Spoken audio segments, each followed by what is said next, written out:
There are moments that split your life in two, before and after. For Naomi Brooks, that moment came on an ordinary Tuesday, standing in a bank lobby with a check in her hand and a choice to make. She didn't know yet that in 5 minutes, everything she'd hidden for 3 years would be exposed. But she knew this. The way they were looking at her, it was about to prove exactly why she'd been hiding in the first place. Every morning started the same way. 5:30 a.m., the alarm clock buzzing on the nightstand of a modest one-bedroom apartment on the east side of Riverstone City. Naomi would rise, make coffee in a pot that had seen better days, and stand by the window watching the sun climb over buildings that had nothing to do with her anymore. Buildings she used to own. Developments she used to oversee. A world she'd walked away from. By 6:15, she was out the door in her diner uniform. Powder blue with white piping, her name stitched over the pocket in cursive thread that had started to fray. The fabric smelled like coffee and syrup no matter how many times she washed it. She didn't mind. There was something honest about it. Something real. The diner was called Millie's, a corner spot with cracked red vinyl booths and a jukebox that only played songs from the 70s. Naomi worked the morning shift, pouring coffee for construction workers and scrambling eggs for nurses coming off the night shift. She smiled at regulars, remembered their orders, listened to their stories. And nobody knew. Nobody had any idea. She was just Naomi, the waitress with the kind eyes and the steady hands. The woman who always asked how your day was going and actually waited for the answer. But if you looked closely, and no one ever did, you might notice small things that didn't quite fit. The way she carried herself, shoulders back even after an 8-hour shift. The leather wallet she kept in her purse, soft and expensive, though she never pulled it out in front of anyone. And sometimes, on her break, she'd sit in the back with the newspaper open to the business section, reading about markets and mergers with the focus of someone who understood every word. There was a watch, too. She kept it in a drawer at home, wrapped in cloth. White gold, delicate, with diamonds around the face. Her husband had given it to her on their 10th anniversary. She hadn't worn it in 3 years. Not since the funeral. Not since the day she decided that the life they'd built together, the empire, the status, the power, felt too big and too empty without him in it. His name was David, and he'd been everything. Partner in business, partner in life. They'd started Brooks Development Group in their garage with nothing but blueprints, a dream, and a loan they could barely afford. 25 years later, they owned half the skyline. When he died, suddenly, a heart attack at 52, Naomi thought she'd drown in the silence. The office felt like a tomb. The penthouse felt like a museum. Everyone treated her like glass, like she might shatter if they said the wrong thing. So she made a choice. She handed daily operations to her COO, kept her shares, kept her seat on the board, but stepped back. Way back. She wanted to feel human again. She wanted to know what the world looked like when you weren't protected by money, when you couldn't make problems disappear with a phone call, when people looked at you and saw just a person. She got a small apartment. She got a job at Millie's. She started over. And for 3 years, it worked. She learned things. She saw things.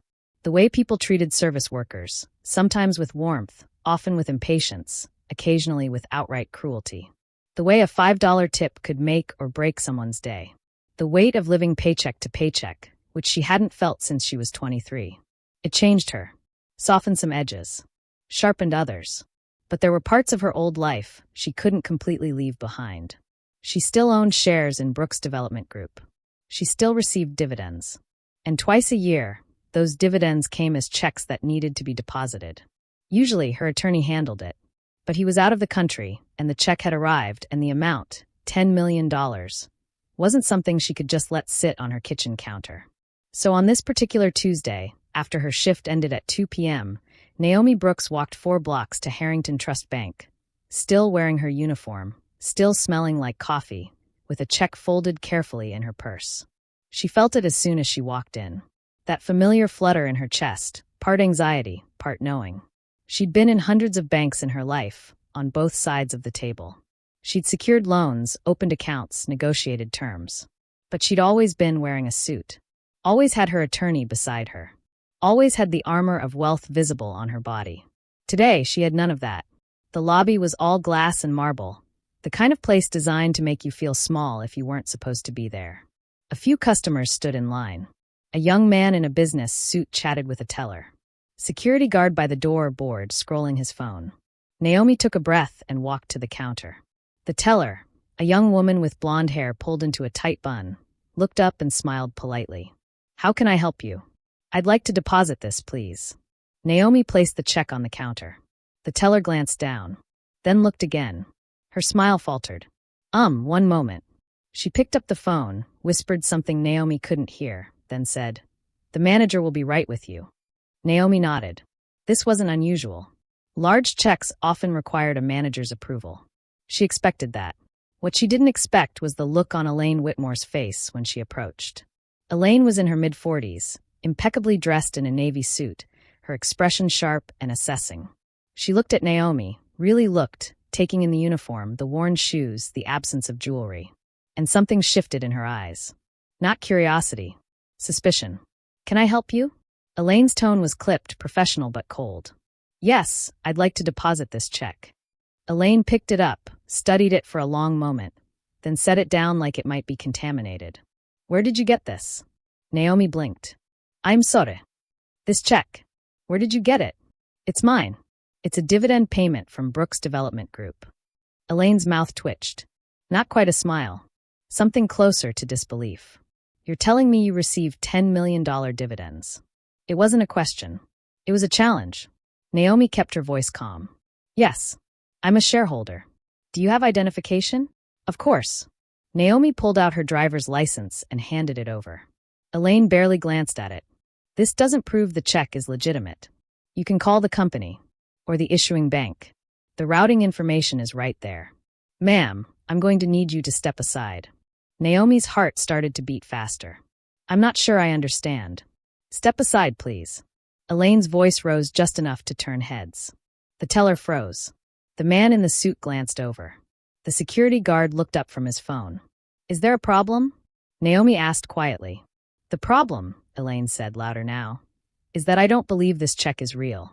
And I don't appreciate people coming in here trying to commit fraud." The word hung in the air like a slap. Fraud. Naomi felt the room tilt. Not because she was surprised, she'd half expected something like this, but because it was happening exactly the way she feared it would. And everyone was watching. "I'm not committing fraud," Naomi said, her voice steady despite the heat rising in her chest.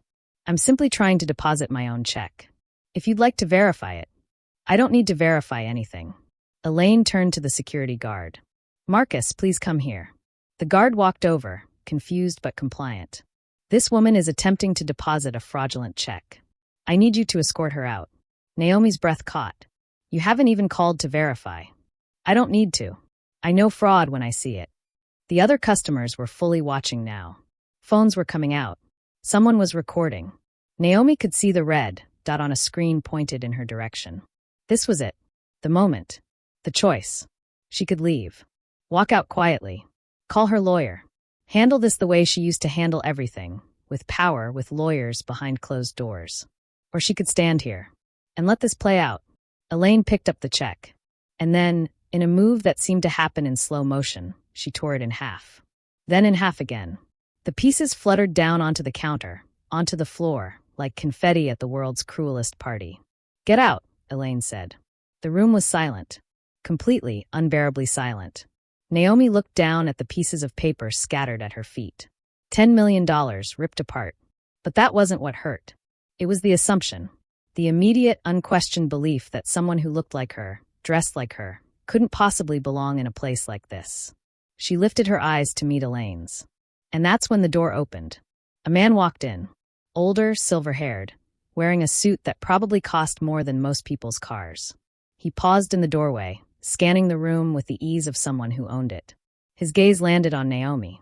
And everything stopped. His face went pale. Then red. Then something close to panic. He crossed the lobby in 4 long strides. "Ma'am," he said. Just one word. But the way he said it, with deference, with recognition, with horror, changed everything. Elaine turned, confused. "Mr. Harrington, I was just handling." "Be quiet," Thomas Harrington said, his voice low and deadly calm. He looked at Naomi, and in his eyes she saw the truth reflected back. He knew exactly who she was. And now, so would everyone else. Thomas Harrington stood frozen in the center of the lobby, his face drained of color, staring at the woman in the faded diner uniform like he'd just witnessed a car crash in slow motion. And in a way, he had. Except the wreckage wasn't metal and glass. It was his bank's reputation, possibly his career, and definitely the future of the woman standing rigidly beside the counter, with torn pieces of a check scattered at her feet. "Mrs. Brooks," he said again, softer this time, and the formality in his voice cut through the silence like a knife. Elaine Whitmore's head snapped toward him. "I'm sorry, who?" "Naomi Brooks." Thomas didn't take his eyes off Naomi. Founder and CEO of Brooks Development Group. One of the largest shareholders of this bank. He paused, and his next words came out like stones dropping into still water. "My colleague. And someone who should never, ever have been treated this way." The air left the room.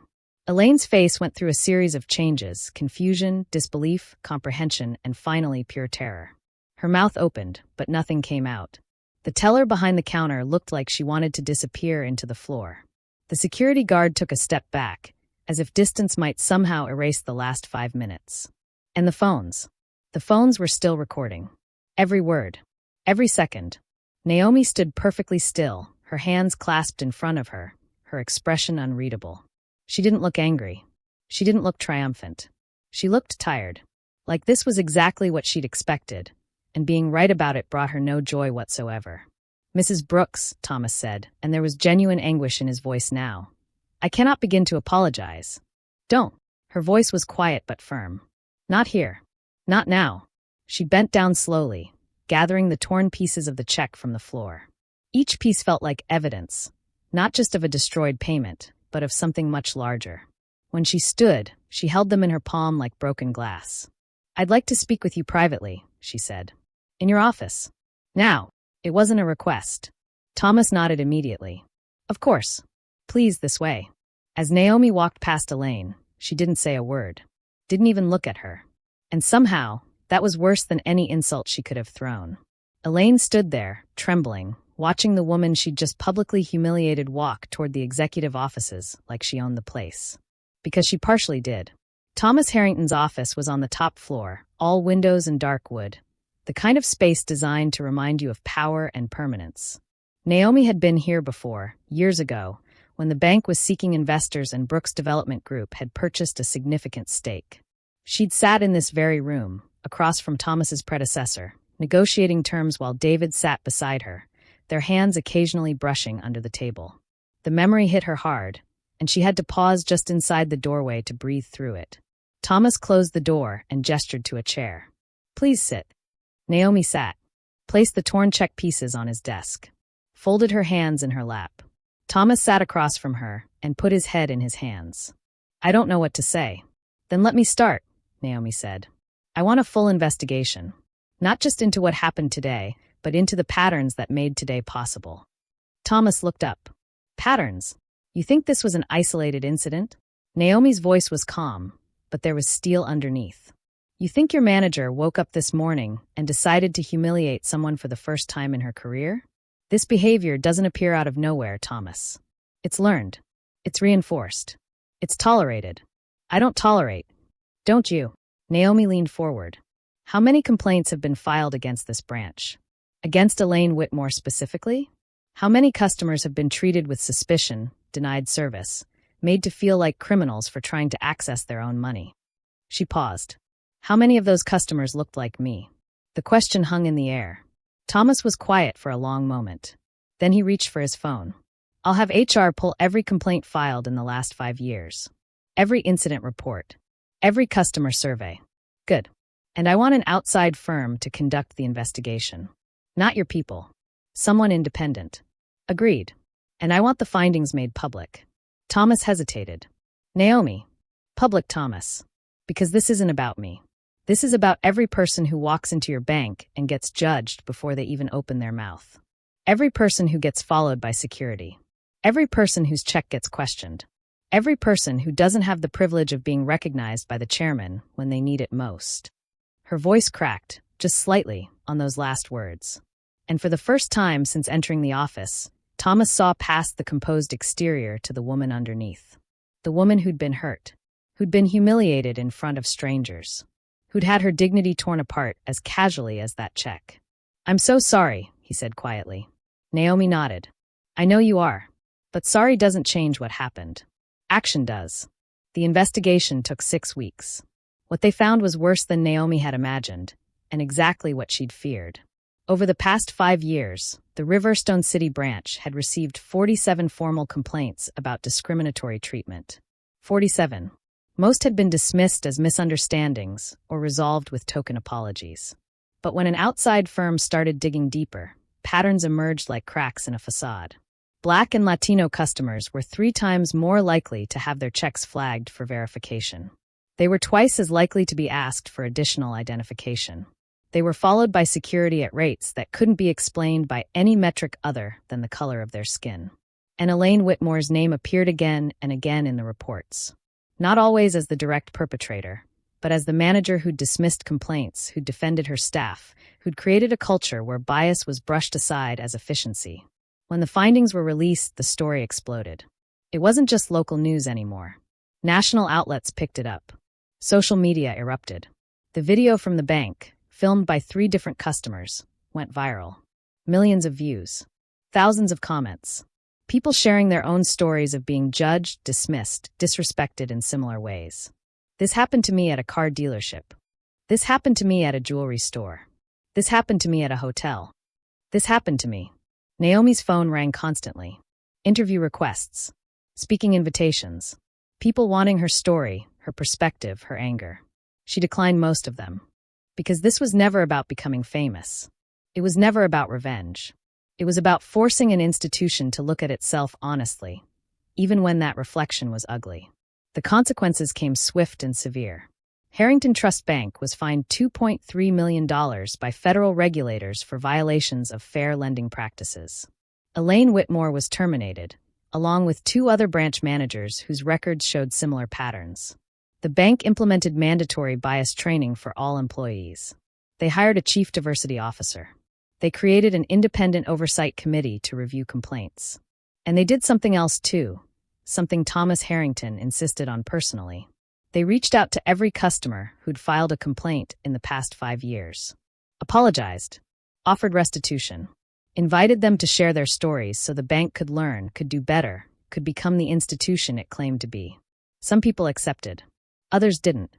Some wounds don't heal with money or apologies. But it was a start. 3 months after that day in the bank, Naomi Brooks stood in her apartment, packing boxes. She was going back. Not to the penthouse, that felt too big, too full of ghosts, but to her office at Brooks Development Group. Back to the work she'd built with David. Back to the world she'd walked away from. But she was different now. The 3 years at Millie's had changed her in ways she was still discovering. She understood now, in her bones, what it meant to be invisible. To be dismissed. To have your worth determined by someone else's assumptions before you even spoke. And she'd learned something else too. That respect shouldn't be conditional. It shouldn't require a certain income, a certain title, a certain last name. It should be automatic. Fundamental. The baseline for how we treat every human being we encounter. Her last day at the diner, the staff threw her a small party. They still didn't know the whole story, just that Naomi was moving on, going back to her other job. She'd hugged each of them, slipped generous tips into their hands, and promised to visit. Walking out of Millie's for the last time, still wearing that powder blue uniform, Naomi had felt something unexpected: gratitude. Gratitude for the experience. For the lessons. For the proof that her suspicions about the world weren't paranoia, they were truth. And gratitude for the opportunity to change something. Not just at one bank, but in the larger conversation about how we see each other, how we value each other, how we decide who deserves dignity and who doesn't. On a crisp autumn morning, Naomi Brooks walked into the Brooks Development Group headquarters wearing a tailored suit and the white gold watch that had sat in her drawer for 3 years. The staff greeted her warmly, cautiously, unsure what to expect from a CEO who'd been absent for so long. She called an all-hands meeting that afternoon. Standing in front of 200 employees, Naomi told them everything. About David's death. About her grief. About the diner. About the bank. About what she'd learned living a life without the shield of wealth and status. "I want to ask you a question," she said, her voice carrying through the silent room. "How do you treat people who can't do anything for you? The server who brings your coffee. The janitor who cleans your office. The stranger who asks for directions. Do you see them? Really see them? Or do they become invisible the moment you realize they can't advance your career or pad your network?" The room was so quiet you could hear people breathing. "I'm not perfect," Naomi continued. "I've failed at this too. But I'm asking us, all of us, to do better. To build a company culture where respect isn't earned by title or income. Where every person who walks through our doors, whether they're a client or a custodian, is treated with the same fundamental dignity." She paused. "Because here's what I know now. You can lose everything. The money, the status, the recognition. It can all disappear in a heartbeat. And when it does, the only thing that remains is how you treated people when you had nothing to gain from it." The applause started slowly, then built. But Naomi wasn't finished. Brooks Development Group launched a new initiative the following month. A scholarship program for service workers looking to change careers, transition into new fields, or finish their education. Fully funded. No strings attached.